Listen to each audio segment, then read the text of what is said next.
Hallelujah.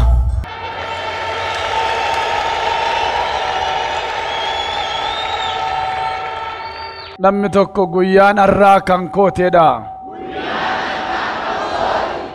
Nama simbira jiruun akka dhuftetti deebitee hin galtu jedhaani. Isa fuutee dhufte gattee baate jedhaani. Hallelujah. Warra amantan fuutaniin baatan gattanii baatu. Gooftaa isaa ba'aa namarraa gatu dura dhuftan malee isa ba'aa namatti fe'u bira miti. Ibroota boqonnaa 5 karaa hundumaas akka keenyaa dhiphate qabna. Garuu isa dadhabbiin keenya garaa isa rukunne immoo hin qabnu jedha. Gooftaa dadhabbiin keenya garaa isa rukutu gooftaa dadhabbiin keenya itti dhaga'amu malee kan dadhabbiin keenya garaa isa rukunne hin qabnu. Kanaaf isa fuutee dhufte sana gattee baate. Qolaasaayis 1:21-23 nan dubbisa maqaa Yesuusiin. Isin dur amaa yaaduu keessanii hojjechuu keessaniinis orma diina Waaqayyoo turtan. Amma garuu Waaqayyo du'aa namummaa ilma isaatiin isin araarsee warra isaaf qulqullaa'an warra mudaa hin qabne warra balleessaa hin qabne godhee of dura isin dhaabbachiiseera. Haa ta'uyyuu malee amantii keessatti hafuun hundee keessan irratti jabaattanii dhaabbachuun abdii isa karaa wangeelaa dhageessan irraa socho'uu dhiisuun isinirra jira. The message of today is start from Colossians chapter number 1 from verse 21 through 23. I will read it in the name of Jesus. And you who once were alienated and hostile in mind, doing evil deeds, has now reconciled in his body of flesh by his death, in order to present you holy and blameless and above reproach before him. If indeed you are continuing in faith, stable and steadfast, not shifting from the hope of the gospel that you had, which has been proclaimed in the all creation under heaven, and of which I, Paul, become the minister. Amen. Amen. Harka mirgaa mataarra kaa humna dhiiga olichaan By the power of the blood of the Lamb, sammuun keessan kan baname haa ta'u. may your mind be opened. Dhugaa wangeelaa akka isin hubattaniif sammuun keessan kan baname haa ta'u. To understand the truth of the gospel, may your mind be opened. Harka keessan ijarra kaa ijji keessan kan baname haa ta'u. May your eye be open to understand the truth of the gospel. Maqaa Yesuus hojjetaa Waaqayyoon ijji qalbii keessanii kan baname haa ta'u. May your insight be opened by the power in the name of Jesus Christ. Gurra keessan qaba gurri hafuura keessanii maqaa Yesuusiin kan baname haa ta'u. May your spiritual ears be opened by the power in the name of Jesus Kan Christ. baname haa ta'u dhiiga olichaatiin. May it be opened. Garaa laphee keessanii qaba balballi laphee keessanii kan baname haa ta'u. May the door of your heart be opened by the power in the name of Jesus Kan Christ. baname haa ta'u. May it be opened. Kan baname haa ta'u. May it be opened. Kan baname haa ta'u. May it be opened. Kan baname haa ta'u. May it be opened. Simbirroonni seexanaa warri dhugaa dubbii Waaqayyoo nama keessaa funaannatan isinirraa kufan. May any demonic messengers be under control by the power in the name of Jesus Christ. Hafuura qulqulluu garaa saba kanaa keessa boqodhu yeroo kana. Precious Holy Spirit, come into the head of this congregation this morning. Hafuurri Waaqayyoo abbaa isinirra boqotu ammaa kaasee. May the Spirit of God Father lay upon your life from this time. Dhiiga olichaatiin. By the power in the name of Jesus Christ. Sagalee kana booda seexanoonni dhukkuboonni lafa jiranii gadhiisanii abaan. May any power of Satan and sickness flee from this congregation after your word, Lord. Fayyinni foonii eebbi Abrahaam sinaa argatu. May Abraham's blessing and physically healing locate you after this word. Manni keessan fayyee sinaa eegu. May you be healed in your home. Ajajeera kun sirratti ta'u kan amantu. As I command it, may it be upon your life as you believe. Amen. Amen. Amen. Amen. Amen. Amen. Ergaan torban kana sinii qabu. The message of this week I do have for you is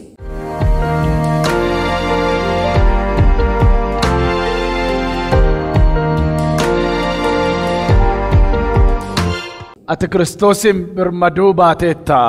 entitled, you are free in Christ. Namni tokko ani Kiristoosin birmaduu ba'eera jedha.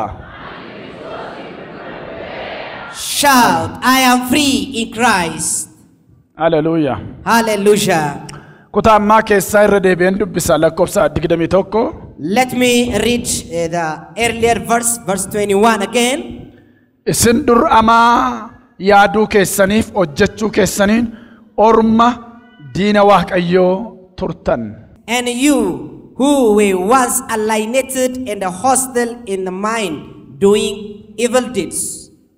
Amaa hojjechuuf Through your evil deeds, amaa yaaduu keessaniin through your evil thinking, horma diina Waaqayyoo turtan jedha. it says you were alienated and hostile.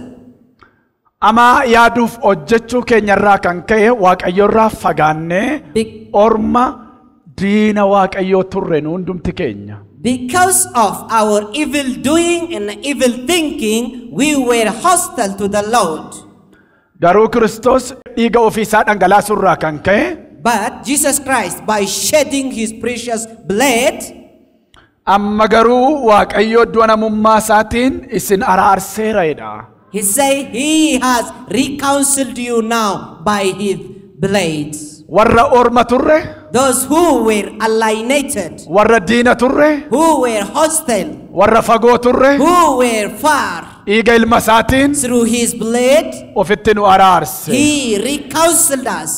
Roomaa boqonnaa 5 In Romans chapter number 5, lakkoofsa 10. if you read from verse 10, Ituma nu diinota taanee jirruu jedha. so we were alienated, Ituma nu diina taanee jirruu so we were enemies to the Lord.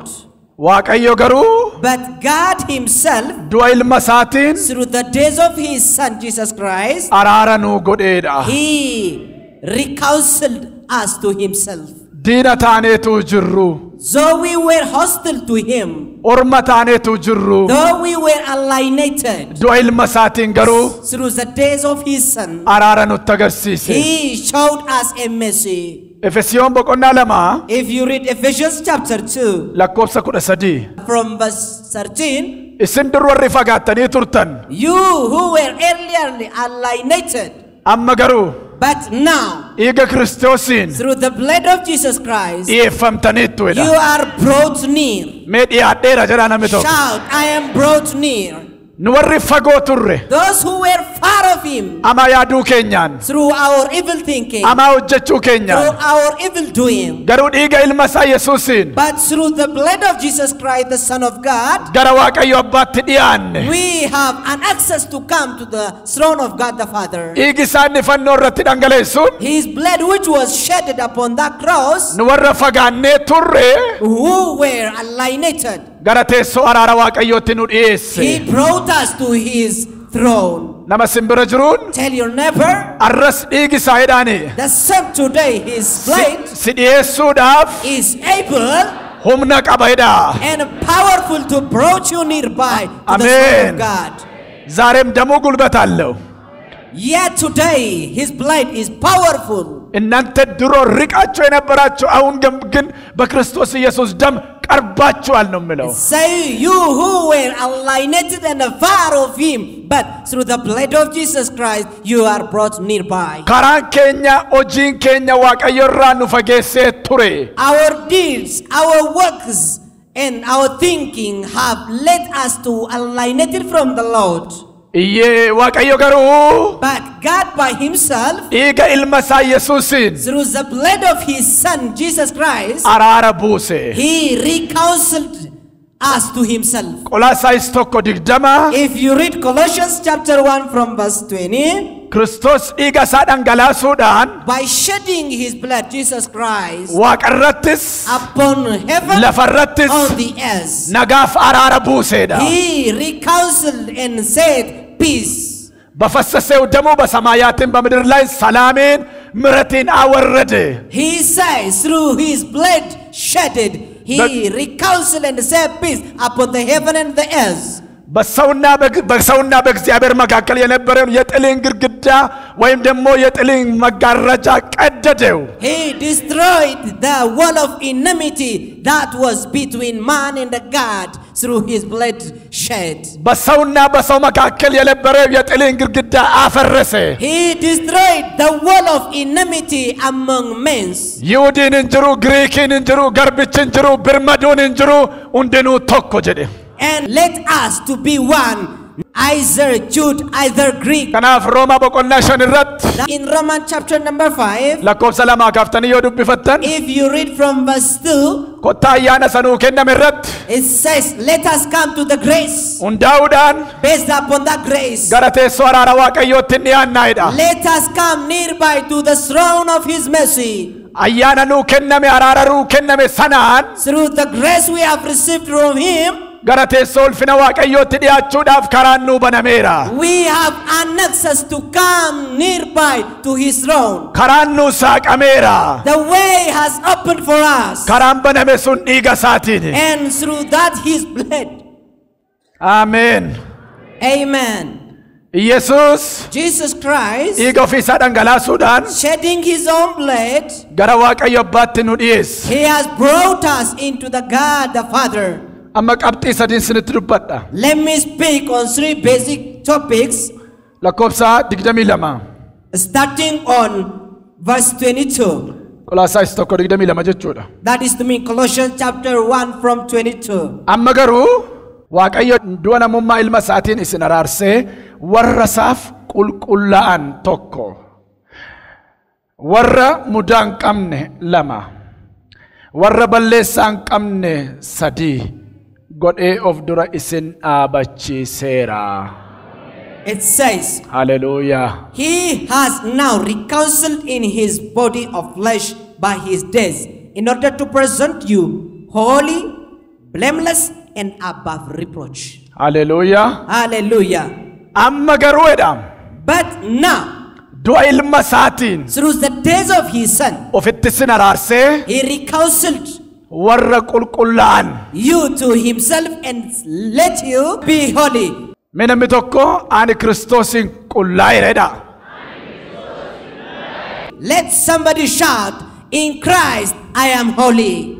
Gatinni fannoo irratti baaseen By the which he paid upon that Calvary, dhiigasaa sadhangala'een through that precious blood shedded, miccannee we are purified qulloofneerra. and be holy.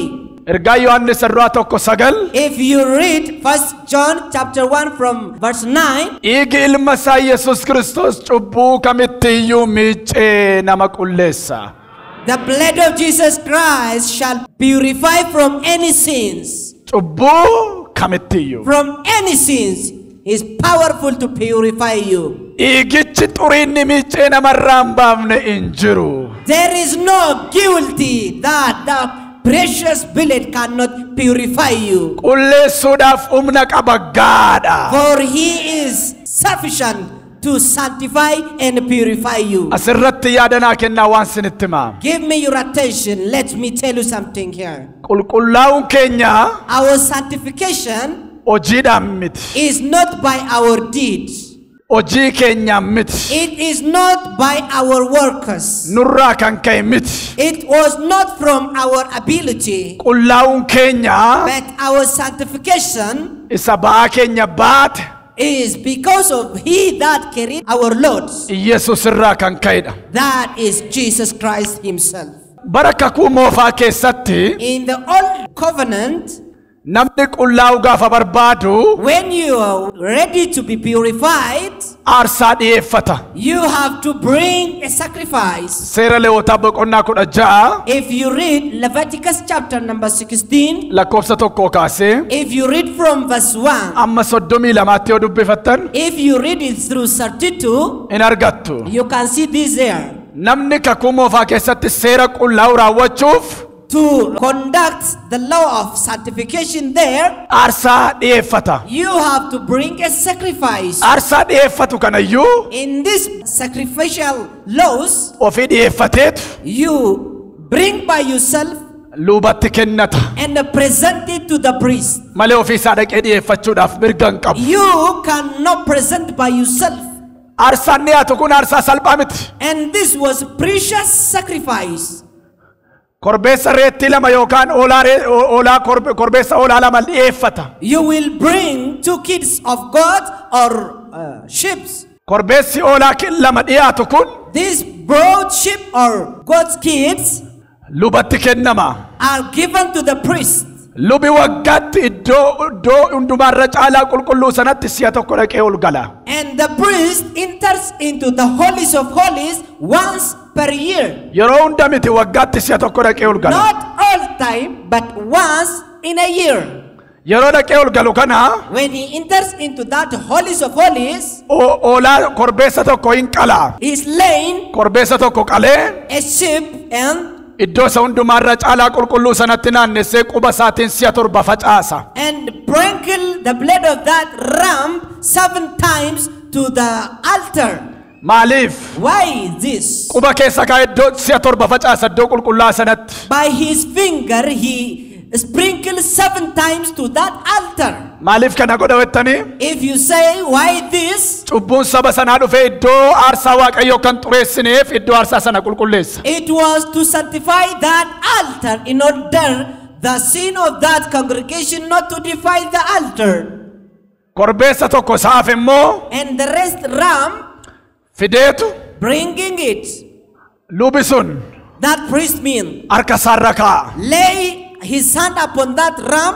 Korbeessa oolaa sanarra harka isaa kaa'ee booda After he put his hand upon that, the head of the ram, maqaa nama sanaa waamee calling the name of the presenter, cubbuu nama sanaa waamee lakkaa'ee counting the sin of that man and confessing.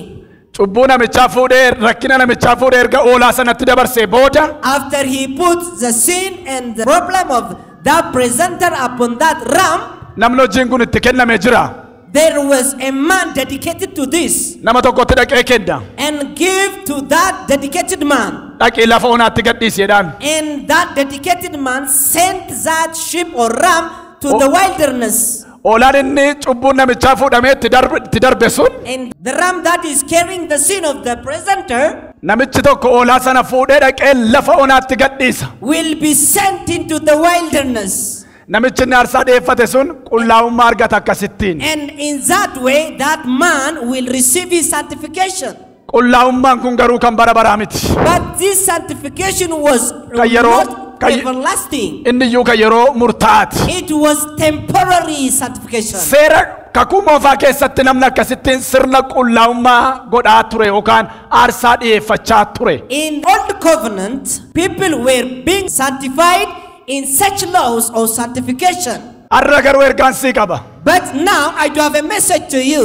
Oolaa bittee dhiyeeffatte miti ati. You are not presenting a ram, Oolaa Waaqayyootu naa darbe sii darbe. but for your behalf, ram of God. Ibroota boqonnaa 9 In Hebrew chapter number 9, lakkoofsa 7 if you read from verse 7, hangafni lubootaa garuu kophaa isaa godicha keessa kutaa gara borootti waggaatti guyyaa tokko duwwaa ol hin galaa. Cubbuu inni ofii isaati sabni sunis utuu hin beekin hojjetaniif aarsaa dhiyeessuudhaaf dhiiga baatee ol gala. say, but into the second part of the high priest went alone once a year, not without blood, which he offered for himself and for the people, sins committed in ignorance. Kiristoos garuu dhiiga olaa baatee ol gale miti dhiiga ofii isaa baatee ol gale. But Jesus Christ was not present the blood of the ram, but his own blood. Yaada keessan naa kennaa asirratti Give me your attention right here, please. namichi yookaan lubi sun That priest oolaa sanarra harka kaa'ee putting his hand upon that sheep, cubbuu saba sanaa yookaan cubbuu namicha sanaa maalitti dabarsan jedhe confessing the sin of that oolaa sanatti dabarsa. man, he will transfer it to that ram. Qorontoos isa lammaffaa Let you read 2 Corinthians boqonnaa 5 chapter number 5 lakkoofsa 21. from verse 21. Mee namni afaan qabu na duukaa dubbatu sagalee kana. Isa cubbuu tokko illee hin qabne nu karaa isaa qajeelina Waaqayyoo akka argannutti nuuf jedhee cubbamaa isa godheera. Eenyu Waaqayyo abbaan nuuf jedhee ilma isaa Yesuusin maal godhe? Cubbamaa godhe. Nu maal akka argannuuf? Qajeelina qulqullina akka argannuuf. Mee namni tokko iyyiti ameen jedhe. For he made him who knew no sin to be sin for us, that we might become righteousness of God in him. Dhageessanii? Have you heard this? Oolaan cubbuun qabu. That ram was sinless. Kan cubbuu hojjete namadha. The one that commits sin was the man by itself. Garuu lubi sun gaafa harka isaa oolaarra kaa'ee But when the priest lay hand on that ram irratti dubbatee and confessed the sin of that man cubbuu sana saba sana fuudhee oolaarra kaa'a. and puts the sin of that man who commit that sin upon the sheep. Nuyi warra karaarraa bade. But who warra Waaqayyoon hin beekne. who knew not God. Warra yaada keenyaaf hojii keenyaan diina Waaqayyoo turre. We who were enemies of God No by fight. our evil doing Nu fayyisuuf jecha to save us, ba'aa keenya fuudhee putting ba'aa cubbuu keenya the load of our sin ilma isaarra kaa'e. unto him his son, Ilma isaa cubbamaa godhee and making his son a sin, Yesus cubbuu koo fudhatee cubbuu kee fudhatee And qulqullummaa isaa nuu kenne. and Jesus Christ by himself took our sin and gave us his own righteousness. Namni tokko harka mirgaa ol fuudhaate cubbuu koo abaarsa koo fudhatee qulqullummaa isaa naa kenne. Shall taking all the sin and curse upon me, he has given me his own righteousness. Amma garuu But now, du'a ilma isaan through the death of his son, ofitti sin araarsee he reconciled warra qullaan sin godheera. you to himself and sanctified you.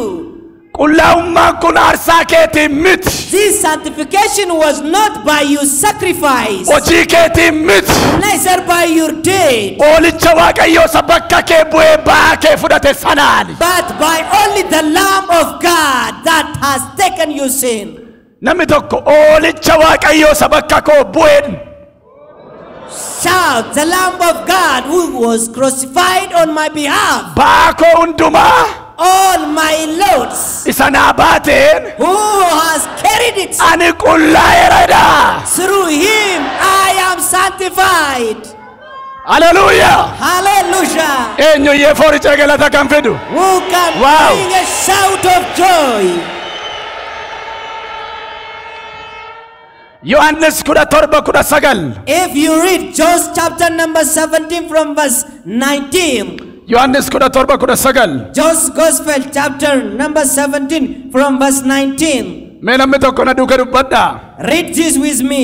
Isaan immoo dhugaatti kan qulqullaa'an akka ta'aniif ani isaaniif jedhee of qulleesseera.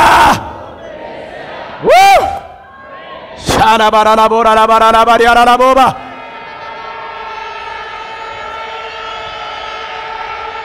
It says, and for their sake I sanctify myself, that they also may be sanctified by the truth.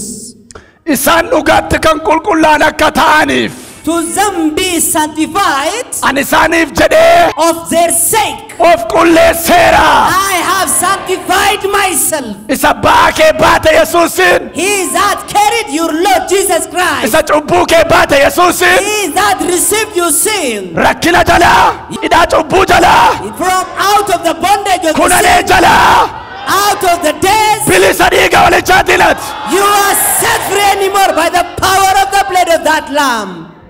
Kanaafidha Roomaa 8:1 That is why in Romans chapter 8 from verse 1, አሁን በክርስቶስ ኢየሱስ ላሉት ኩነኔ የለባቸውም። henceforth there is no condemnation to those who are in Christ. amma gooftaatti qabamanii kan jiran Henceforth to those who are in Christ Jesus, firdiin namatti faradamu tokkollee irra hin jiru. there is no any condemnation. Isaan dhugaatti kan qulqullaa'an akka ta'aniif To some to be sanctified, ani isaaniif jedhee for their sake of qulleesseera. I sanctified myself. qulqullaa'ummaan hojii keetiin dhufe miti. So your sanctification was not by your deeds, Aarsaa keetiin dhufe miti. nor by your sacrifice, Isa gatii sii baase. by his wage, Oolaa Waaqayyoo. by the Lamb of God. Wangeela Yohaannis boqonnaa tokko lakkoofsa 29. If you read John's Gospel chapter 1 from verse 29, Yohaannis cuuphaan Yesuusin gaafa argu akkas jedha. Elaa oolicha Waaqayyoo isa cubbuu biyya lafaarraa fuudhee baatu. John the Baptist said, behold the Lamb of God that carries ይኸው የእግዚአብሔርን በግ የዓለምን ኃጢአት የሚሸከም the sin of the world. ኤላ ኦልቸ ዋቀዮ Behold the Lamb of God isa cubbuu biyya lafarraa fuudhee baatu. that bears the sin of the world isa cubbuu koonaa baate. upon himself. isa cubbuu keessii baate. He that bears the sin hojiinni hojjetee you sin gatiinni baasee through his pay, aniifati qullaa'ummaa arganneerra. I and you have received certification. waan sinitti mas keessatti Let me tell you something right here. baa cubbuu kee duwwaa sii baate miti. He has not carried only the weight of your sin, dawwehንም ተቀብለዋል. but also your sickness. dhukkuba keessii fudhateera. He have also received your sickness too. dhukkuba kee kaansarii kee sukkaara kees fudhateera. He have even taken away your diabetes, abaarsa kees iyyuma kees fudhateera. your poverty and your curse. waaw eew kan na dhagaayiru Who is listening to me?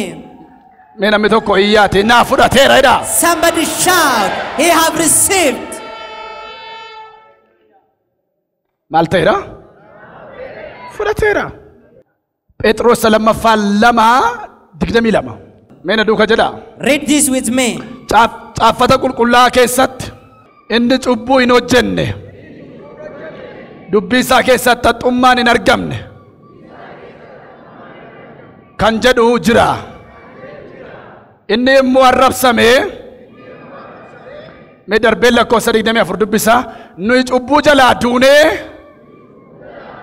qajeelinatti akka jiraannuuf inni ofii isaatii cubbuu keenya dhagna isaatti baatee fannootti ol ba'e madaa'uu isaatiin isin fayyifamtaniittu.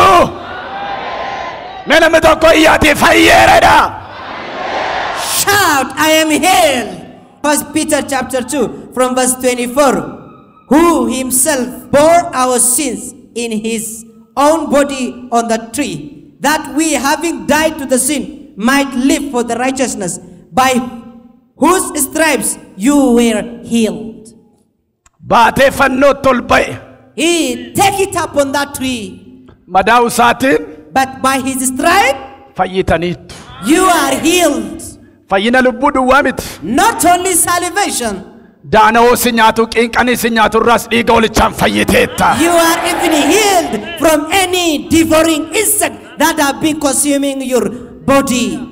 torban irraa dubbachaan ture. I have been talking, ergaa Yohaannis sadaffaa lakkoofsa 2 yaamichuu koo my beloved, karaa lubbuu akkasitti tole as you are well in your soul, fooninis akkati fayyaa taatu I pray for you siin karadhaidha. to be well in your health. karaa lubbuu akkasitti tole As you are well to your soul, fooninis akkati fayyaa taatu. to you to be well in your health. kan amantu har'a siifan karadha.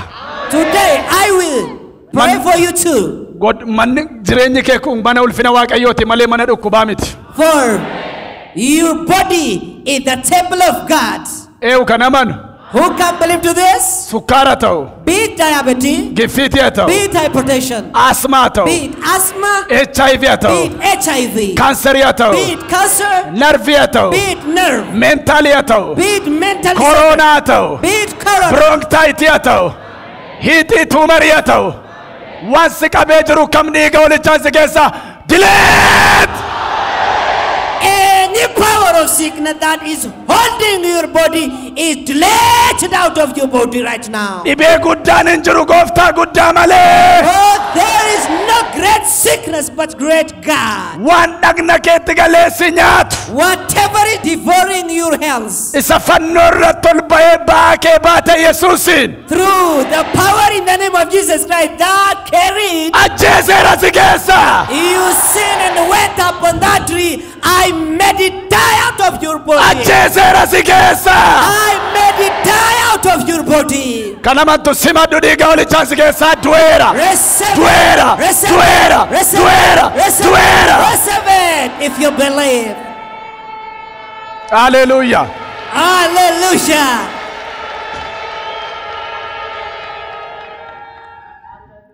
ይህም መለኮታዊ ፈውስ ሰዎች እዚህ መጥተው የሚቀበሉት አንድ መርፌ ወግቼ አንድ ክኒን ሰጥቼ አላቅም ነገር ግን በተጻፈው ኃይል ሃሌሉያ I have never ever give them certain injection to the people right here receiving divine healing. አቲ ኢየሱስን ካን ቁልቁሎፍቴዳ You are sanctified by Jesus Christ. አኒ ኢየሱስን ቁላይራ ጀራና ሚቶክ Shout, I am sanctified by Jesus Christ. አሜን Amen. አሜን Amen. አባርሳ ኬኛ ፉዳቴ ቶላሳኑ ከነ He bore our sin and gave us his own righteousness. ጀልና ኬኛ ፉዳቴ ቀጀሉማ ሳኑ ከነ He bore our evil doing and gave us his righteousness. ዱኩባ ኬኛ ፉዳቴ ፈያኑ ከነ He took our sin and gave us his healing. አሜን Amen. አሜን Amen. ዱአ ኢልመሳን Through the death of his son, ኦፊትስን አራርሴ he reconciled you to himself ቁልቁሎታ ሲንጎዴራ and justified you. ነምነ ተሚን ቁላው ደንዳአራ How can you be justified today? ነምነ ተሚን ቁልቁላው ደንዳአራ How can a man be justified today? ቶኮ One. One. ዱቢ ዋቀዮ ደገውዳን You can be justified by listening to the word of God. ዮሐንስ ኩዳሻን ሰዲ If you read John's Gospel chapter number 15 from verse 3, ወንጌለ ዮሐንስ ኩዳሻን ሰዲ if you read it from chapter number 15 from verse 3, ሜለሚ ቶኮ ነዱከ ዱበዳ can somebody read it with me? ሃሌሉያ Hallelujah. ነዱከ ጀዳ ኢስን አሙማዩ ዱቢያን እስንት ዱበዴን ቁሎፍተኒቱ ሜለሚ ቶኮ ያቲ ቁላ ይረዳ It says, you are already cleansed because of the word which I have spoken to you. ዱቢን ክርስቶስ ኢየሱስ The word of the Lord Jesus Christ ሁምነ ነመ ቁሌሶፍ ኬሳ ቀባ is a powerful to justify. ወሪ ዱብቸ ደጋን Whosoever listen to the word ሁምነ ጩቡቲ from power of sin, ሁምነ ዲናቲ from power of ሁምነ enemy, ዱኩባቲ from power of sickness, ሂንቁላው they are cleaned. ወሪ ዱቢ ከነ ደጌሰን ጀደ ኢየሱስ Jesus Christ say, አሙመዩ already ቁሎፍተኒት you are clean because of the word I have spoken to you. ማልተተኒቱ You are made what? ቁሎፍተኒት Justified. ዮሐንስ ኩዳ ቶርባ In John's Gospel chapter number 17, ለኮብሰ ኩዳ ቶርባ if you read from verse 17 again, ሜነ ዱከ ዱበዳ ዱቢን ኬ ዱጋዳ ዱጊቻን ኢሳን ቁልቁሌሲ አሜን ሲያቁሌሱ may it sanctify you again. It says, sanctify them by your truth, for your word is truth. ዱቢን ኬ ማሊ Your word is what? ዱጋዳ Truth. ዱጊቻን Through this truth, ኢሳን ቁሌስ sanctify them. ኢየሱስ ማል ጀደ Jesus said, አኒ ዱጋዴደ I am truth. ዮሐንስ ሰደ ሶዶሚ ለማ If you read John chapter number 8 from Duga- verse 32, ዱጋት ዮ ጅራተን if you live in truth, ዱጋን ብርመዱ ሲምባሳ the truth will set you free. እኒ ብርመዱ ባሱ He that is able to set free, ዱጊቺ that truth ኢየሱስ is Jesus himself. ዱቢሳቲ Through his word, ዱብቺ his word ኡምነ ቁሌስ ኦፍ ኬሳ ቀባ is a powerful to sanctify. ገነመ ከነዩ ከነጋ ጅርተን This morning, if you are listening to his word, ጀሊና ያዳራ from that evil thinking, ጩቡራ from evil, አሜኘራ from sin, የሮ ዱቢ ከነ ደጌሱ when you listen to this word, ኢንቁሎፍታ you shall be sanctified. dubbichi His word humna qulleessu qaba. is powerful to sanctify. Humna fayyisu duwwaa miti. Not only healing, Humna hiiku duwwaa miti. not only delivering, Humna qulleessu of keessaa qaba. but also powerful to sanctify. Hallelujah. Hallelujah. Lama namni isa fannoo irratti ol isaa ba'e Kiristoositti amanuudhaan qullaa'ummaan argachuu danda'u inni lammaffaan. Second, how man can sanctify is Humna Hafuura Qulqulluutiin. through the power of the Holy Spirit. Humna Hafuura Qulqulluutiin. Through the power of the Holy Spirit. Isqeel 36 If you read Ezekiel chapter 36 lakkoofsa 25 from verse 25, bishaan taliila koo isinittan facaasa. it says, I will sprinkle my holy water Waaqa tolfamaa keessanitti isinan qulleessadha. and sanctify you from your idols. Zakkaariyaas boqonnaa 13 lakkoofsa 1 mee duuka dubbadhaa. Guyyaa sanatti burqaan cubbuutti xuraa'ummaatti isin qulleessu maatii Daawitiif warra Yerusaalem keessa jiraataniif in banama siifa banamu ganama kanaa kaase. Then I will sprinkle clean water on you, and you shall be clean. I will cleanse you from all your filthiness and from all your idols. Burqaan xuraa'ummaatti From your idols or uncleanness. burqaan cubbuutti From the source of isin qulleessu your sin, maatii Daawitiif the inhabitants of David, warra Yerusaalem keessa jiraataniif to those who are living in Jerusalem, in banama. it shall be open. In banama. The fountain of clean water. Burqaan kun bishaan laga yaa'u miti. This fountain was not natural fountain, Hafuura Waaqayyooti. but it was the Spirit of God. Isqeel 36 iddoo ammaa isiniin dubbisa dhagaa meena duuka dubbadhaa. Ani bishaan taliila isinittan facaasa. Isin qullooftu. Ani xuraa'ummaa keessaniif Waaqayyoolii tolfamaa keessan hundumatti sinan qulleessa. Qullaay dhiiga hoolichaatiin. Be sanctified, be sanctified.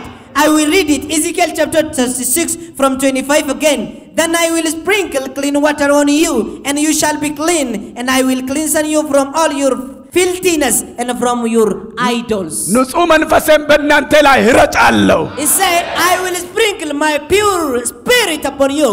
Bishaan taliila koo isin irratti maalan godha nan facaasa. He said, I will sprinkle my clean water to you. Waaqa tolfamaa keessaniif xuraa'ummaa keessan hundumaarraa silan qulleessa. And I will sanctify you from your idols. Ameen. Hafuurri qulqulluun The Holy Spirit, gaafa gara keessan dhufu when it locates you, qulqullaa'ummaa jireenya keessanii mirkaneessa. He will confirm your holiness. Namni hafuurri qulqulluun keessa isaa jiru Whosoever have the Holy Spirit within himself jireenya xuraa'ummaa jiraachuu hin danda'u. cannot commit filthy life, Xuraa'ummaa shaakaluu hin danda'u. cannot exercise such life, Hafuurri Waaqayyoo inni qulqulluun sun kan Waaqayyooti waan ta'eef because that Holy Spirit belongs to God. amala Waaqayyoo sin shaakalchiisa malee amala biyya lafaa sin shaakalchiisa miti. He will train you only God's nature, not the world's nature. Qulqulluun hafuura Waaqayyoo gaafa gara kee dhufu When the Holy Spirit comes to your life, amala daamummaa He will remove jireenya daamummaa Adamic nature sirraa fageessaa and take aside amala Waaqayyoo and give you jireenya Waaqayyoo nature, argama Waaqayyoo life, gara keetti dhiyeessaatti si gashaa. and the presence of God to your life. Har'a hafuurri kun hafuurri Waaqayyoo kun sitta baafatu gooftaa. May that Spirit come into you today. Sitta baafatu ganama kana. May God Sitta baafatu. breathe His Holy Spirit Sitta baafatu. to you. Sitta baafatu. May He breathe Sitta to baafatu. you. Lama Second, warra mudaa hin qabne. He made us without blemish. Warra mudaa hin qabne. He made us perfect. እንከን የሌለባቸው He made us perfect. du'a ilma isaatiin ofitti sin araarsee Through the days of His Son, He reconciled us to Himself. warra mudaa hin qabne godhee of dura and made us perfect sin dhaabachiiseera. and to be upon the presence of his throne. Mudaa. Maanni mudaa jechuun? What is to mean blame? Eewu kan nagaa jiru. Thank you. Thank you. Mudaa jechuun maal? What is to mean blame or wrinkle? Mudaa jechuun hirrinadha. Is to mean lack. Hirrina. Lack. Baraka kumoofaa keessatti In the Old Testament, namni mudaa qabu whosoever Full- has blemish fuula Waaqayyoo dhaabbatee aarsaa dhiyeessuu hin danda'u. cannot present his sacrifice in the presence of God. Mee dhagaa baraka kumoofaa keessa In the Old Covenant, namni mudaa qabu whosoever has a blemish fuula Waaqayyoo dhaabbatee aarsaa dhiyeessuu hin danda'u. cannot present his own sacrifice in the presence of God. Kan aarsaa dhiyeessuu danda'u Whosoever is able to present his sacrifice nama mudaa hin qabnedha. is the one without a blemish. Mudaa jechuun To mean blemishes, hiika isaa sagalatti gaafa ilaallu if you see to the direct meaning, hirrina qaamaati mudaan. is to mean the lack of healthy. Seera Lewwotaa In Leviticus, 21:16 kaasee if you read Leviticus chapter 21 from verse 16, Waaqayyo ammas Museedhaan ati amma immoo Aroonitti dubbadhu Waaqayyo akkana jedha. Dhaloota amma dhalootaatti sanyii kee keessaa namni mudaa qabu tokko illee aarsaa buddeenii ana Waaqayyootiif dhiyeessuu hin dhufin. Namni maal qabu?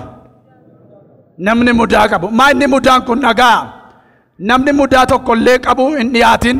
Nama jaamaa, nama naafa, nama fuula forquu, nama fafa, nama miilla cabaa, nama harka cabaa, nama dugda gooboo, diinkii, jaamaa, kan ija isaarra buufatee, dhagni isaa kan cittaa'ee, cinaan isaa kan tumamee, sanyii Aroon lubichaa keessaa mudaa tokko kan qabu aarsaa ana Waaqayyoof ibiddaan gubamu dhiyeessuudhaaf hin dhufin.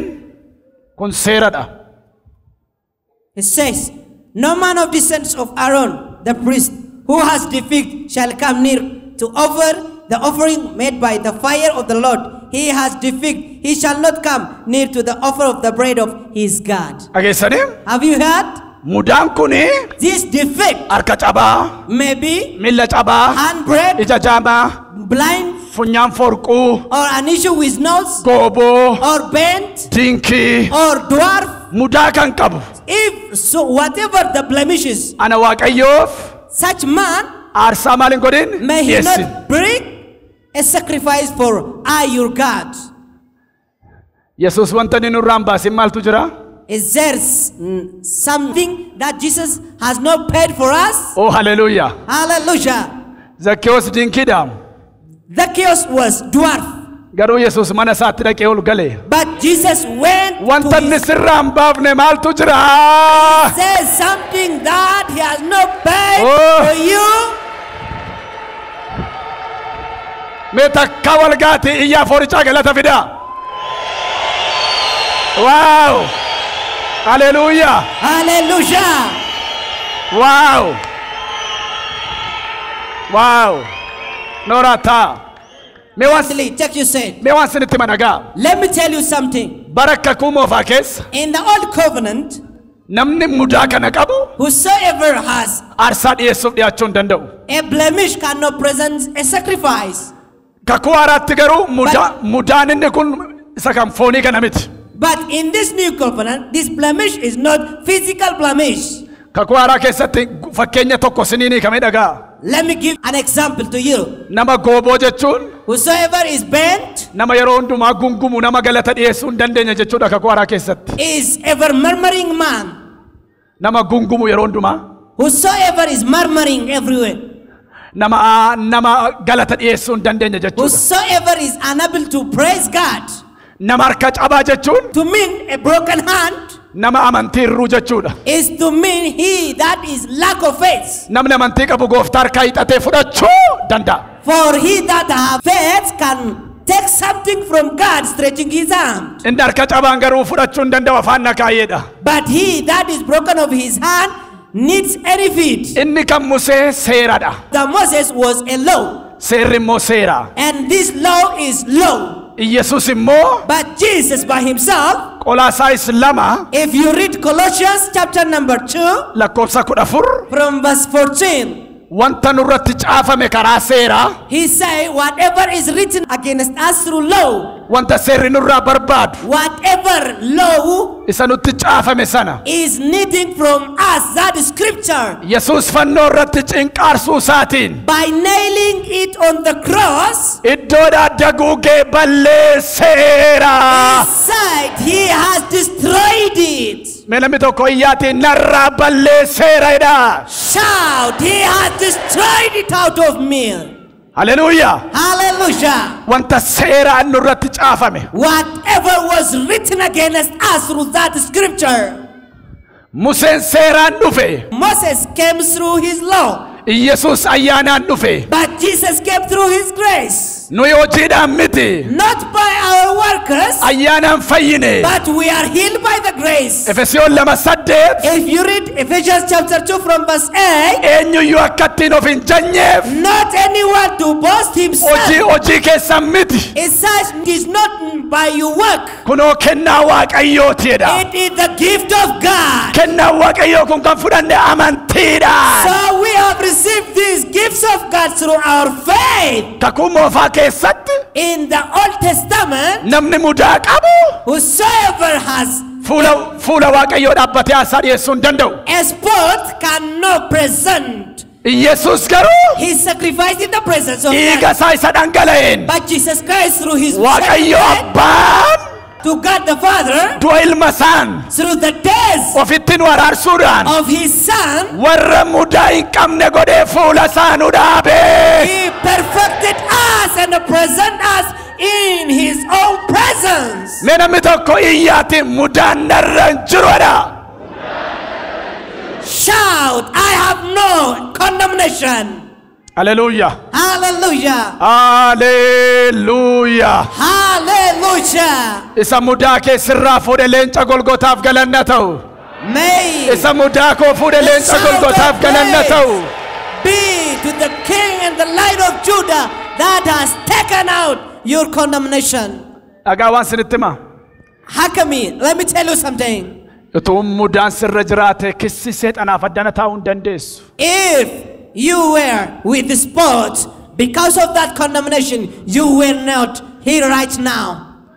Gaaf tokko Iyyaasuun luba Waaqayyoo irratti wayyaan xuraa'e. One day on Joshua, the priest of God, Zakkaariyaas boqonnaa 3 if you read the Zechariah chapter number 3, wayyaati irratti xuraa'e. his clothes defiled Seexanni dhuftee qubatti qabdi. and Satan saw that Wayyaan kee xuraa'eera. defiled clothes Wayyaan kee xuraa'eera. and told that priest saying, Gooftaan immoo irraa baase isa xurii sana. your clothes is defiled, your clothes is defiled. Isa haaraatti uffise. And the Lord removed that defiled garment Amma Iyyaasuun akkati jettuudha jedhe Waaqayyo. and put him on a new garment and asked that Satan saying, Inni Waaqaaf lafa uume inni Iyyaasuuf fo'ate si haa ifatu. may he that chosen Iyyaasuun rebuke you. akka mukukkula bidda keessa butamee ba'e. Amen. Joshua is Amen. as a flame of fire. Iyyaasuun akka mukukkula bidda keessa butamee ba'eet. Joshua was as a flame of fire. Akkati jettu miti. He said, is not as you are condemning him. Inni Israa'eliin fo'ate. He that chosen Israel. Inni Iyyaasuun fo'ate. He that chosen Joshua. Si haa ifatu. May he rebuke you. Mirga keetii fadheera irras dhiiga walichaatiin. I rebuke your accuser. Kasaashaachin yaxaalelልን. He that defeats our accuser. Ammeessaa keenya isa kuffise. He that rolled down our accuser. Yaa warra biyya lafaa bu'aa wawwaadhaa yaa warra waaqa irraa gammadaadha. He said, rejoice those who are in heaven and weep those who are on earth. Mul'ata 12:10. If you read Revelation chapter 12 from verse 10, Inni halkanii guyyaa obboloota ammeessu gad darbatameera. and he that was accusing the brethren was rolled down. የወንድሞች ከሳሽ ተጥሏል። The accuser of the brethren was rolled down. waaqarraa ammeessaa hin qabnu lafarraa ammeessaa qabna malee. We don't have an accuser from heaven, but on the earth. Isa namma jedhe hunda ga'e. Waaqarraa From the heaven, ammeessaa hin qabnu. we don't have an accuser. Lafarraa garuu qabna. Maybe but from the earth. Isa halkanii guyyaa fuula Waaqayyoo taa'ee nu ammeessu. He that was accusing in the presence of God. Maal jedha macaafni? What said the Bible? Ilmi isaa wabii nu darbedha. His son was stand on our behalf. Mee namni tokko wabiin qaba jedha. Say you, I have Eessaa qabdu? guarantee. Mirga abbaati jedha. Mee wabiin qaba jedha ayyaati. Wabiin keenya sun maal godhe sanu ammeessu fuudhee gad darbate. So he that stand on our behalf roll down that our accuser. Awwaaqarraa ammeessaan qaba. So I don't have an accuser from heaven. Lafarraa garuu baay'een qaba. But maybe from the earth I do have many accusers. Obbolootatti galeeti. He that come into my brothers. Har'ammoo akkam isa godhaa oleera jecha masarsanaa. And even against me. Har'ammoo maal uffatee inni? Saying, envying in me. Nama kuffisaa ole qoricha qabaam. Have ye a drug that lets qorichaan qabu sun sitti galu dhufe. He has a sorceress to fail somebody. Waaqarraa ammeessaa hin qabnu. I don't have an accuser from the heaven. Mee waaqarraa ammeessaan qabudha. Shout, I don't have an accuser from heaven. Inni gad darbatame sun eewutti dhaqee galee. He fell down. Obbolootatti galeeti. Came into my brethren. Obboleetti ammeessaa. And accuses Obboleessa ammeessaa. his sister and his brothers. Kanaaf የወንድሞች ከሳሽ ምን ሆነዋል? That አጥለዋል። is, the accuser of the brethren was fallen. ምን ምተኮ ያቴ ኩፌራ ሄዳ Shout, is fallen down. የወደቀ መላእክት ነው። That fallen angels. ኢሳ ኩፌን ሶዳቴን ኩፌራቲ Fear not that fallen angel. ሰይጣን አዱኛ ዋቀዮራ ኩፌራ In the realm of God, Satan is fallen. ለፈረት ገሯን ጅራይዳ But maybe he may boost from this word. ማሊፍ ቀብደ ጋፈን ጀዱ ነነጀ ሳይዳ ገሩ አዱኛ ዋቀዮራ ማልቴራ ኩፌራ He said, I want to kill, but from God's realms, he is already failed. ከመንፈሳዊ ዓለም ኖሯል ወርቋል In the spiritual realm, Satan is failed. ሰይጣን መቃከን ይየኑ በየደም በርቶን ኢየሱስን ፈኒ The disciples came to Jesus and said, we cast out by your name many satans. ከነትን ገመድና መቃን ከሰ ዋቀረት ዋንጫ ፈሜፍ ገመዳ አቱና ከበካ ከዋቀራ ገደ ኩፉ ወርጌራ ኢየሱስ And Jesus said, delight not to this, but for your name was written upon the book of life. For I saw when the Satan was fallen as a thunder from heaven. ani jira kan sinjedu ukubatau Whatever is boasting himself rakkinatau balatau be it anjira sinjede kan sitti fokoru sana irratarra jagana makana problem and sickness, he that is boasting himself against you, nadagai kan nagajirtu sirrattan I dubbatani will golichat prophesy to you today. amen amen nadagai sirrattan dubbadda Listen to me, for I will prophesy to you. waaqayyo gooftaan ariifate seexana diina keessan miilla keessan jalatti Very fast, God iyyaati gadi tumayra shall your enemy la raba upon- sande ololo bora la bara la bari la boba under the feet of your leg. hey He shall crush it. mal goda gadi tuma He shall gadi crush tuma it. Crush gadi it. tuma Crush it. gadi tuma Crush it. gadi tuma He shall crush it. amen Amen. وانا تكغارات تلالت وراكا سميلا كجلا كايرا دي جيسوس What كايرا was كايرا كايرا self كايرا against you is now anymore under your feet. نمي توكو إياتي ميلا كوجلا جرلا Shout, it is under my feet. Oh hallelujah Hallelujah. Oh hallelujah Hallelujah. Oh hallelujah Hallelujah. Wow Me wasiriti mata Let me tell you something as you take your seat. barana fura gurkullun ngutamne nankara dare nake jilben fadda Before I was filled by the Spirit, watu dufe lafanatti dhita laftini natti dhitu kun amma laftinatti tochootti lafanatti dhita when I kneel in my knees to pray, I listen to certain voice. yeroon lafanatti dhitu achumaan sodaadhe garaadhaan gadi kufeen achumaan ciisa Then I terrified and lay down and ceased praying. ijoollummaa kootti This was at my childhood. gaaf tokko sagantaa dhaqee waaqayyo akkasnaan jedhe But one day I went to a certain program and man of God spoke to me. Barasana karraa kana namni ergaa dubbatu yoo raka samiti widdiidha barasana. The prophecy was Nama tokkotu dhufee dubbata. precious at that time. Mucaan tokko xiqqoo tokko tas keessa jirta Waaqayyoo namoonni ittiin saba koo du'a keessaa oolchuudha siin jedha garuu afurri qaalluu sanyiin kee dur sagadaa turan yeroo tinaaf sagaddu lafee lafa sitti dhiita irraa kaasee sirraa garagalchee afura koon si guuteera naan jedhe. Hallelujah. And prophesied to me, Amen. saying, Amen. there is a child right here. Amen. When you want to pray, you hear certain sound trembling the ground from your Yeroo inni mucaa bucuu jedhe laphee keessaa ta ina jedhe. side. Narraa iyyuu finsee akkuma keessa narraan jedhe akkas. And at that time I was scared Amen. as I heard that message. Afurri koo si guuteera nawwan akka elektirikina keessa darbee asii butameen gama sana bu'een afaan haaraa erga gaafa sanaati lafatti dhiitaan irra deemaa jira. Hallelujah. Hallelujah.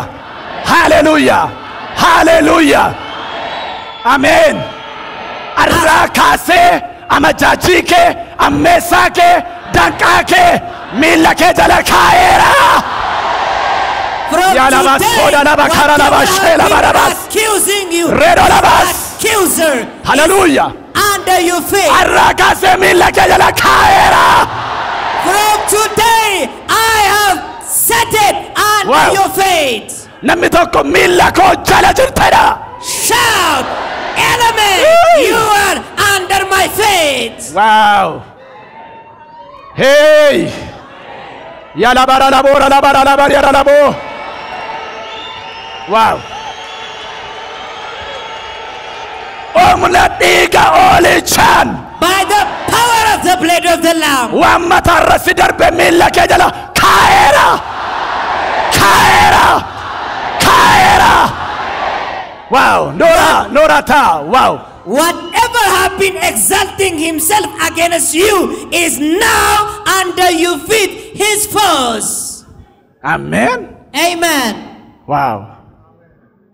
Dhuguma iyyuu gaafani booda laalu Then after I check, akaakaan koo torbanitti torba qalluudhaaf.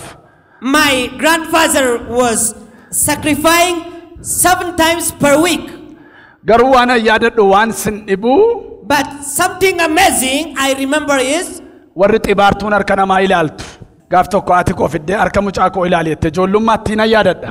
they see on the palms of the children. Akkasina laalee mucaan kun kan koo miti garuu mucaan kun bara jiraatu qilleensarra fiigaa jiraata naan jedhe.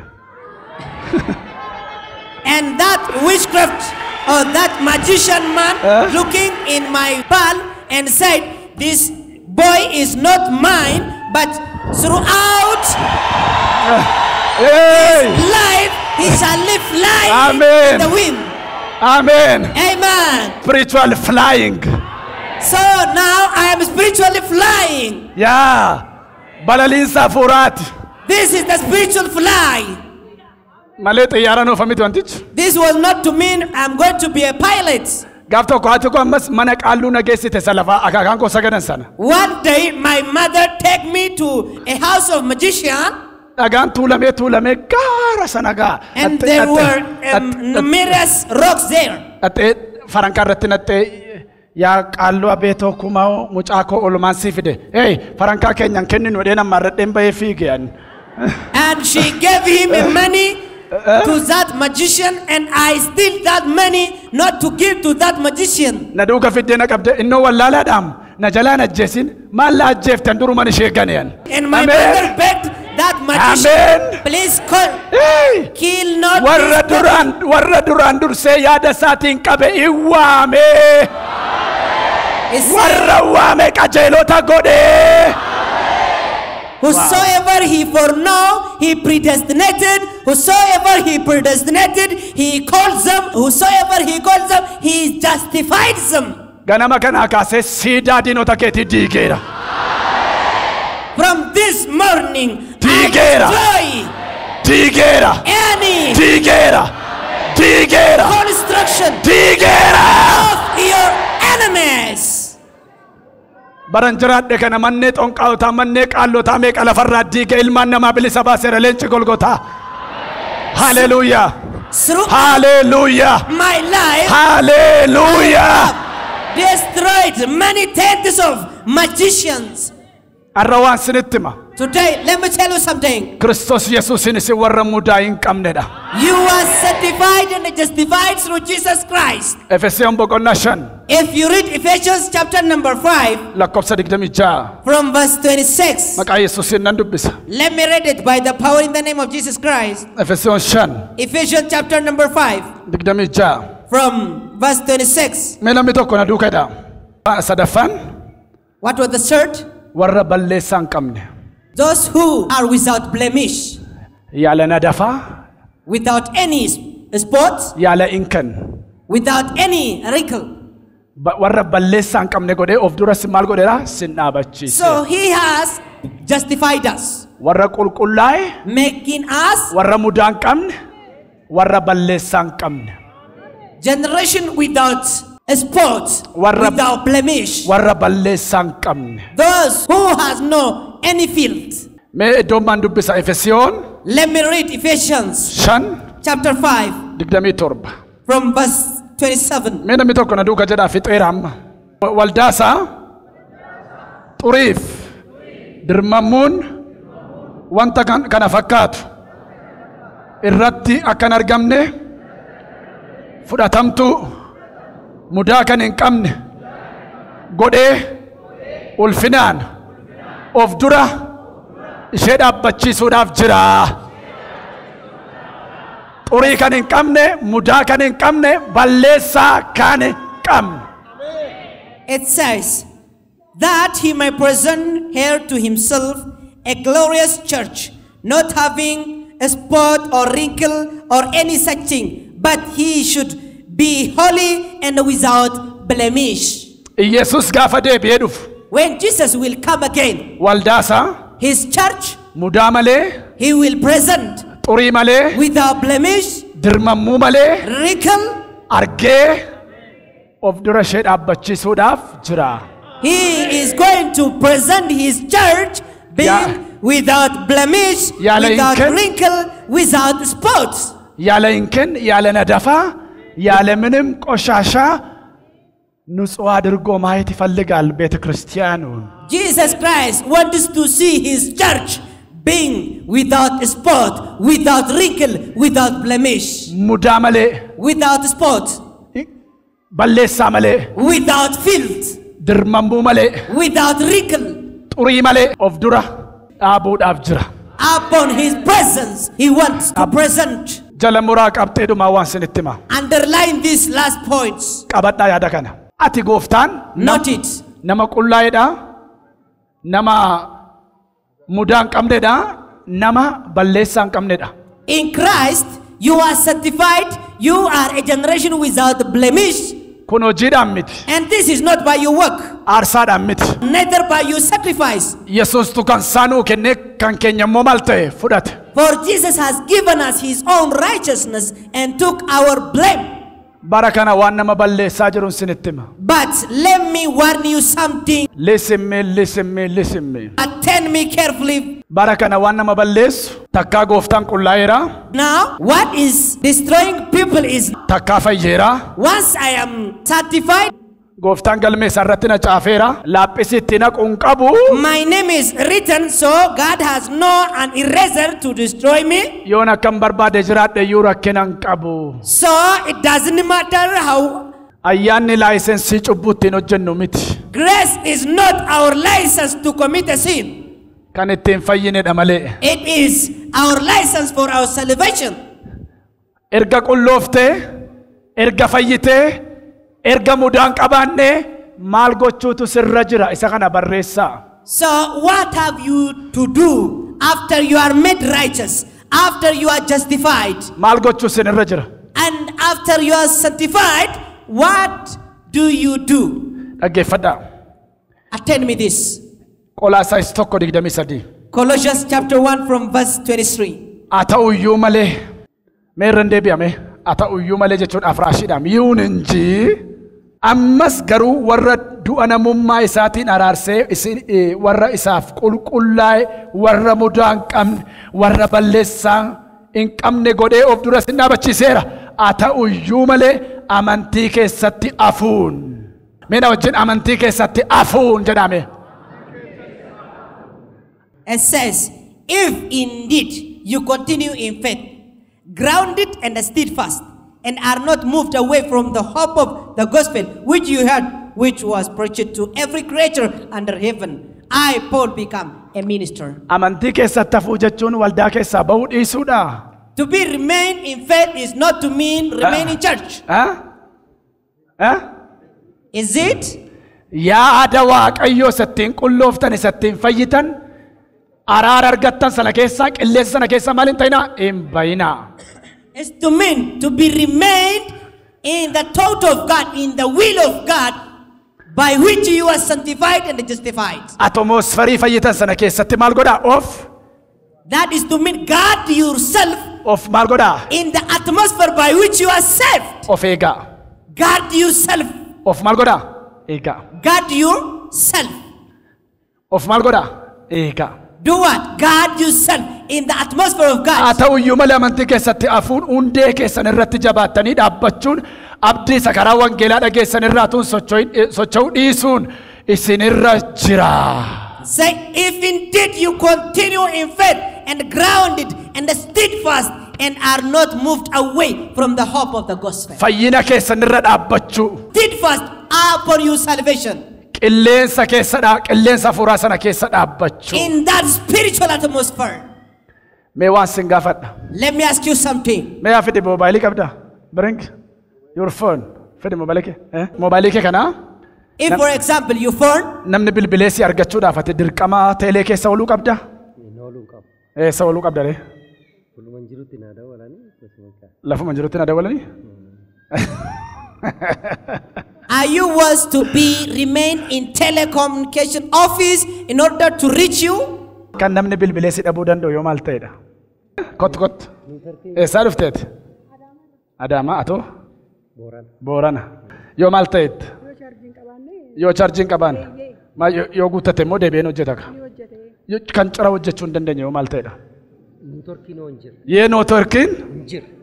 Yooti ክልል ይወካን ከመፍጫ ክልል ውጪ ከወጣ ይሰራል አይሰራም። ስለዚህ ወደ መመለስ ነው ወደ መፍጫው መመለስ ነው እንጂ ቴሌ ውስጥ መኖር አይደለም። ቴሌ ከሰጅራችሁ ምትጋራ ኔትወርክ ጅሩት ማልታውዳ ደቢው ቀበ ኔትወርክ ከሰጅርቱ ታራገሩ ነምን ብልብሌስ ያርጋችሁ እንደንዳም ገሩ ሞባይል ቀብ ደሞ ቀብዱ ቀፎ ሳባታ ጅርተ ገሩ ነምን ሲያርጋችሁ እንደንዳም Thank you. You are not expected to remain at tele office in order to someone to reach you through your phone, but you have to have a network.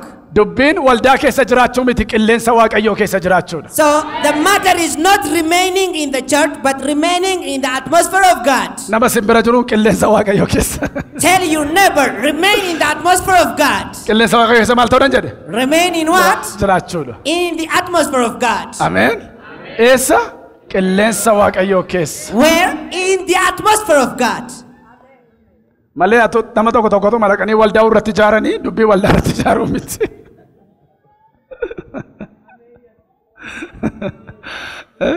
Dubbii waldaa irratti ijaaruu miti. The matter is not about constructing a church. Qilleensa waaqayyoo keessa jiraachuudha. But the matter is about remaining in the God's atmosphere. Takka fayyiteetta, takka qulloofteetta, mudaan qabdu, balleessaan qabdu, fayyina kee guyyaan kan itti fufatu kan fiixaan baafatu ee'uudha seedha. Once you are saved, once you are justified, purified and sanctified, but you should have to work your salvation day by day. Kan fayyina kee fiixaan baafatu seedha. It is you, the one that's work your own salvation. Dallaasaa keessaa baatee waaqayyoon hin komatin. Amala leencaa keessatti leenci dallaa horii galee hin fudhatu. Don't accuse God after you are out of the fence of God. From his nature, the lion. Warri waa'ee leencaa beektan dallaa galee hin qabatu horii. If you have an idea of lion cannot take garuu naanna yaada. Cattle from their fence. But he round and roar. Saan sodaattuun tokko tokko And some terrified cows, dallaa keessaa gaafa isheen baatu when sodaatte she jumped out of that fence, kottu gaasitu dallaa keessaa bahee dheduu dhaqee duddarra bu'a. he will catch her. Seexannis warra dallaa waaqayyoo keessa jiran itti buudhaaf mirga hin qabu. The same is Satan. He has no power to catch those who are Garuu maal taanaannee rounded by the fence. Phexros isa dura 5:7 seexanni diinni keessan akka leenca beela'ee isin naanna'ee aadaa. If you read the first Peter chapter 5 from verse 7, your accuser Satan will roar as a lion. Phexros isa dura 5:7 akka leenca beela'ee isin naanna'ee aada. He said he will round you roaring as a hungry lion. Nu naanna'ee aaduuf mirga qaba, nu qabachuudhaaf garuu mirga hin qabu.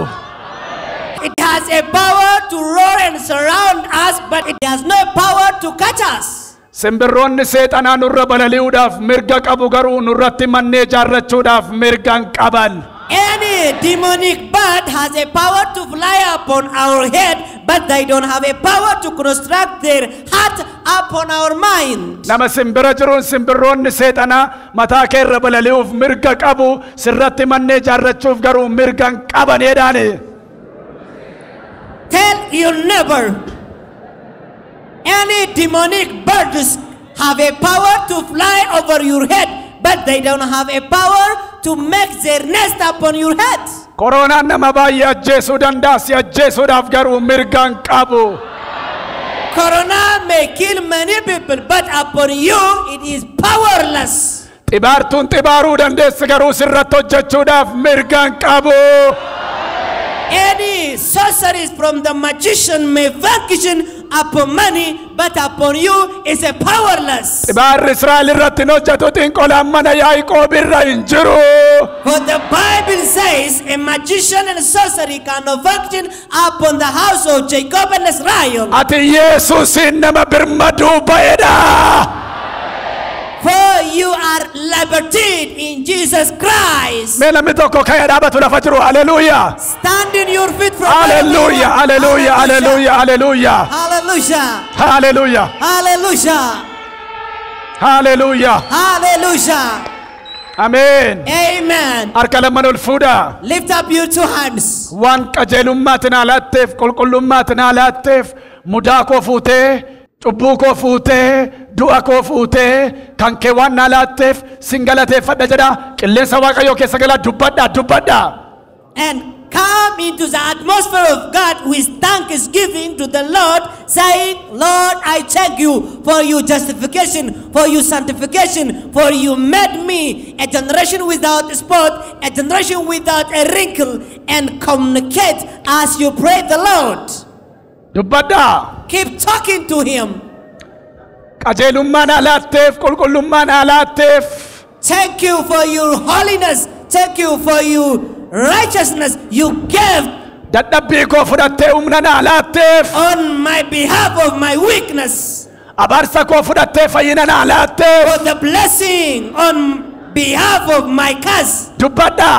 Keep talking, keep talking. Kan siniin mormoo dhaga'u. Keep talking. Let your accuser listen to this. Seexanicha dhaga'u. Let that enemy listen to this. Dubbadha. Keep talking it, keep talking it. Afaan qaqqaba ol kaasee dubbatu Waaqayyo wajjin. Let whosoever is able to speak, let him communicate with God. Abaarsa koo fudhattee eebba kee waan naa laatteef. Thank you for your blessing on my behalf of my cause. Du'a koo fudhattee jireenya waan naa laatteef. For the life you have given me on behalf of my days. Siyaa galatodha. I thank you. Dubbadha. Keep talking, keep talking, keep talking.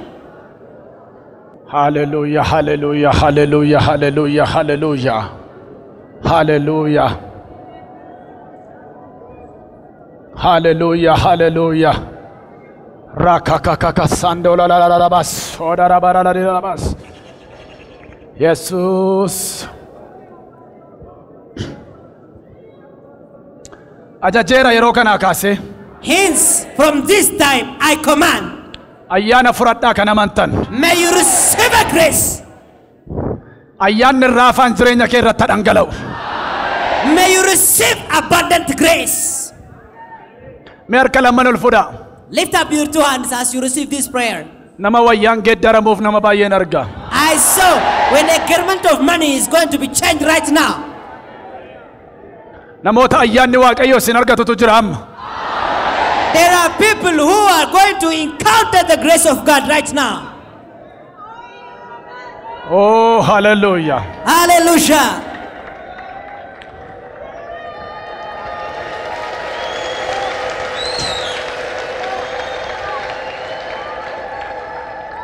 Harka lamaan ol fuudhaa ayyaanni Yesuus Kiristoos isin argatu. May the grace of the Lord Jesus Christ have you. Ayyaanni ilma Waaqayyoo irra ture gara kee dhufu.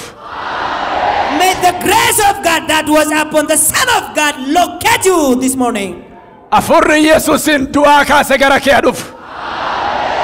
May the Spirit of God that raised Jesus from the dead locate you this morning. Omna kellaa diinotaa diigu. The power that is able to destroy any fence of enemy. Omna gaara rakkinaa sirraa jigsu. That is able to level the power of challenge. Omna dukkana sirraa ari'ee mul'ataaf abjuu sii kennu. The power that is able to give you a vision on behalf of your affliction. Omna dubbannaa kee namummaa kee jireenya kee geeddaru. The power that is able to transform your life and your speech. Abjuu kee. Your dream. Mul'ata kee. Your vision. Tajaajila kee. Your ministry. Gaa'ila kee bultoo kee. Your marriage. Hojii kee. Your career and your works. Barumsa kee. Your academy. Eenyummaa jireenya kee kan geeddaru. A power that is able to your total humanity. Irrabogoddu, irrabogoddu, irrabogoddu, irrabogoddu. Irrabogod, irrabogod, irrabogod, irrabogod, irrabogod, irrabogod, irrabogod, irrabogod, irrabogod, irrabogod, irrabogod, irrabogod, irrabogod. Shiba ba ba ba ba ba ba ba ba ba ba ba ba ba ba ba ba ba. Rala ba ba ba ba ba sandoro ro ro la ba di la bas. May the Hey! you. Radonabas, Sendonabas, Hema Mama Turabas, Shila Baba Boba, Debbie, Debbie, A nine, Debbie, a nine, Debbie, a nine, Debbie, a nine, Debbie, a nine, Debbie, a nine, Debbie, a nine, Debbie, a nine, Debbie, a nine, Debbie, a nine, Debbie, a nine, Debbie, a nine, Debbie, a nine, Debbie, a nine, Debbie, a nine, Debbie, a nine, Debbie, a nine, Debbie, a nine, Debbie, anoint them. Hey! Doralaba, Sedonaba, Ralaba, Sheba, Ralaba, Sodalaba, Radolaba, Ralaba, Sendo, Ramona Manamantia, Labos. Hey! Hey! One of it, one of it, one of it. Keep calling the power of God over your life. Ekralababa, Sodalaba, Ralabas. Jesus! Jesus! Jesus! Dear Jesus! La wanar gamer galfuda. Lift up your right hand as you call this power over your life. Mena wajjisetor ba Jesus ada. Shout sometime, Jesus! Tocco. Jesus! Jesus! Jesus! Sadi. Afur. Jesus! Shan. Jesus! Ja. Isaduma. Jesus! Jesus! Debbie. Debbie. Anoint. Debbie. Anoint them. Debbie. Anoint them. Debbie. Anoint them. Debbie. Anoint them. Debbie. Anoint them. Debbie. Anoint them. Tibame. Anoint them. Tibame. Be anointed. Tibame. Be anointed. Tibame. Be anointed. Tibame. Be anointed. Tibame. Anointed. Tibame. Anointed. Tibame. Anointed. Tibame. Anointed. Tibame. Anointed. Tibame. Anointed. Tibame. Anointed. Tibame. Anointed. Tibame. Be anointed.